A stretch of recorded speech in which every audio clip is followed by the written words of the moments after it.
Efa fantatra kosa ankehitriny mombamomba ilay mpamely ny rivo Iandry Rakotovao izay nisy namono tany Moramanga dia fantatra amin'ny anarany hoe Bary Dominika izany. Fantatra ihany koa fa miaramila ny tsoponenana ity lehilahy izay navandoza ity ka efa misy ny avis de recherche navoaka ny polisy mahakasika azy.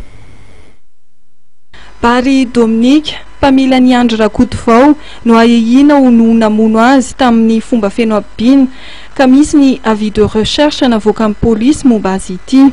Izy dia miaramila ny tsokan-daharana ary ny fiaranetiny nandositra dia 4x4 Nissan Pathfinder miloko grenat mitondra ny laharana 2144 TBD.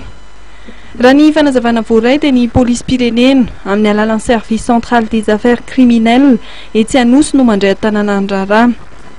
Raha iverenana momba ny avis de recherche momba ny Bary Dominika, izy dia teraka ny 12 febroary 727 tao Soavinandrina, zanaky Bary Patrice Rary Nirina Simone.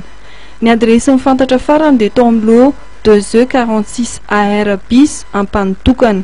Ny polisy pirenena dia manao antso an'izay mahita na mahalala ny misy io fiara io sy ny mpamily ny antsoina hoe Bary Dominika mba hampandrehaingana amin'ny manam-pahefana akaiky azy ireo na iantso ny laharana 034 05 517 26 na ny 034 05 998 46 na ny 034 05 998 45.